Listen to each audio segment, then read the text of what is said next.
Everybody wants to get united. Like, what we gotta do is meet everybody in 149th Street at the bench. Today, we're gonna take a little bit of an adventure through an abandoned bank. And this footage comes to us from Sean Wave Films, a good friend of the channel here on the Artist Block, and I have his information in the description down below. But here in today's video, we're gonna be checking out some of the amazing graffiti that's inside of these walls. And once we're done with that, I have some massive updates for you guys that you're gonna wanna hear. Now, for the first 15 or so minutes, Sean explores various different areas of the bank, including the vault where they would have kept the money. And then he heads over to the second floor, and this is where things really get interesting as far as we're concerned, because we get to see some instantly beautiful graffiti right here on the walls. These hand styles are pretty nice, especially this purple one right here. I'm beginning to see little remnants of Philly inside this tag. Now, the whole tag itself isn't a Philly hand style, but the second I saw this, I was like, alright, the nice hairpin turns at the bottom, the narrow letters, and the super tight negative space management, those are artist habits that are oftentimes seen in Philly writers. How do I know? Well, I kind of live here. But that doesn't necessarily mean that they're in Philly, right? I've seen stuff like that in California, I've seen stuff like that overseas. Now with this tag, I really love not only the crown, I mean, it's just, I like the flares on it, in all honesty, it looks really nice and crisp,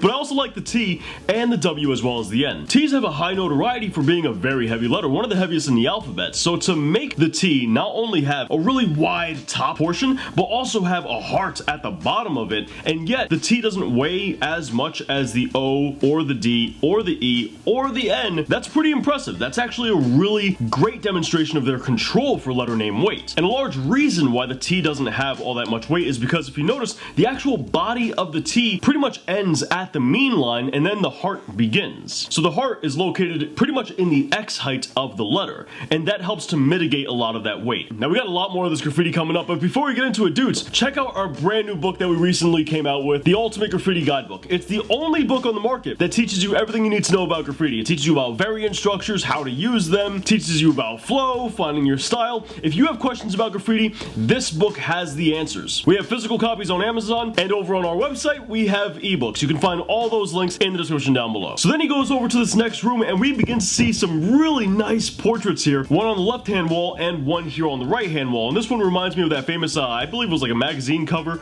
of that lady with the same kind of garb over her face. Then he pans over to this wall right here with a blue portrait. And what I love about this is the fact that it's not always easy in order to paint a human with different colored skin, right? Abnormally colored skin. Something like blue, it may not be clear what color your highlights should be versus your midtones and your shadows, and I think they did a pretty good job here. Obviously, it is stylized to some extent. Regardless, they did a beautiful job. But if you'll notice, as he passes through this wall, we get our confirmation right here that there is at least a Philly writer around this area. Now, I gotta mention, I don't know if this building is located anywhere in Pennsylvania, but the chances of that being the case seem pretty high, especially with this Philly hand style here. It may not be. The building could be located in California for all I know. Hopefully we get a closer look at it. That would be nice. Now here, as we come into this hallway, we have a beautiful piece splayed out right in front of us, and I believe it says gems. This last letter is the first one I see as he walks towards it, and that's definitely an S. And it looks like this would be the M, with the left side here, the center that comes down, back up, and then the right hand side of the M. From here we could see a variant structure E, which is very clear to see. We can see that it comes up to the left, back down for the center of the E, back out, beginning the bottom, then it comes back down and around, making the bottom and completing the bottom of the E. From there we go over to the G. We could see the top of the G, then the back right over here, and then it follows up with the bottom, which it actually kind of makes a double structure because it does come around back here for a secondary bottom as well.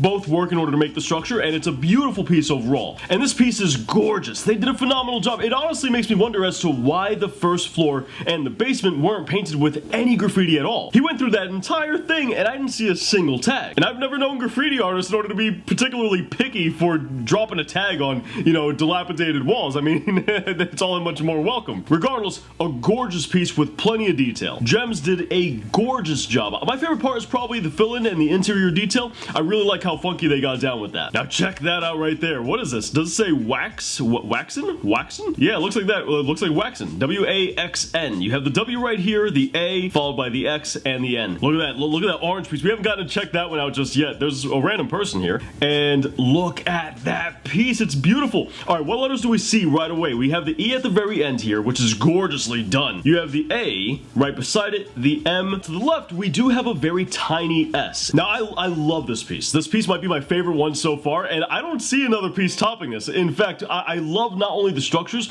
but the stylistic flair that they incorporated, not only in the extensions, but the interior details. They were really smart about the way they went about about that. You'll notice oftentimes they alternate their fill-in colors. That way one part of a letter will contrast a different overlapping part. We can see this really well with the A right here, right? You have this nice kind of burgundy look with the leg of the A, and then for the E you have a nice bright yellow with an orange and another deeper orange right beside it. And this is a common theme. They do the same thing on the M, where they have this beige here for the leg of the M and a nice vibrant orange to contrast. Then once this orange gets overlapped, it's overlapped by a very vibrant yellow. This is a great idea to do. If you're doing your own graffiti and you want to help things pop out, when you overlap letters, see if you can incorporate a change in fill-in color. That'll help to add contrast, and that contrast will make your letters pop. Give it a try. It works out beautifully, as you can very clearly see. I mean, this gets a 10 out of 10 in my book. I love this piece. It's my favorite in the whole entire building so far. Now check out this straight letter. You guys know me, I love my straight letters, and here we have a beautiful one from 7, which actually, there is a writer here in PA that goes by Sev. Another check to believing this bank is actually in Philadelphia or in Pennsylvania. 7 Grace did a phenomenal straight letter here, and it really shows that there's a lot of style to be had in simplicity. You know, you don't have to necessarily always do a wild style. Something like this works perfectly well. Look at that Philly Handsome, man. You gotta get me in that room. You gotta go in that room. Yes. All right, let's have a look at this. Hold up. Ooh. All right, hold up. Get a nice look at that wall, will you? Oh, this is another gems piece. Wow. Holy crap. The style on this man and his ability to change styles is immaculate. This is nothing like the artist habits we had seen from the first piece, which means that Gems has a style range that's pretty wide. That's impressive work right there. Then we see Gems Philly hand style. Nice. I like it. Yo, oh my god. That person scared the hell out of me.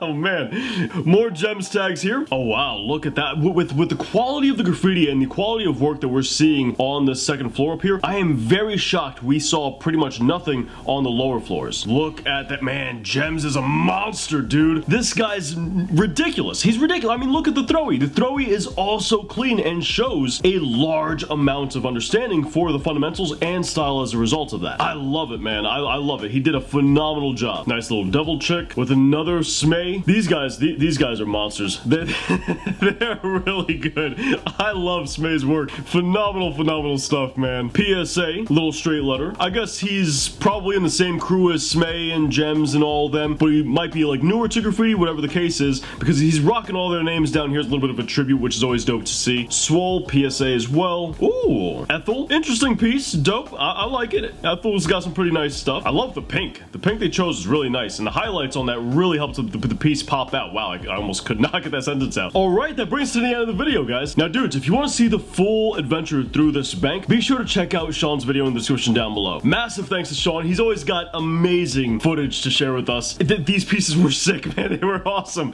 Now, as far as the update I was talking about in the beginning of the video, we do have a series here on the channel called The Get Up, where you guys can share your adventures with us of you getting up. If you want to submit, all you gotta do is email footage of you hitting spots over to any of the emails in the description down below. Also, we're currently writing the sequel to our first book here, and it's gonna be all about how to do throwies and graffiti. And we want your guys' submissions. If you want to be featured in our throwies book, then use the submission link in the description down below in order to share your work with us. It can be digital, it can be on paper, it can be on walls. It doesn't matter what the surface is. As long as it's a throwy, it's good to go. And everybody of all skill levels is welcome. But that pretty much brings us to the end of today's video. If you guys want the best how to do graffiti tutorials, check out this playlist right up here with more graffiti content right down here. And I'll catch you guys back here next week. Thanks for watching.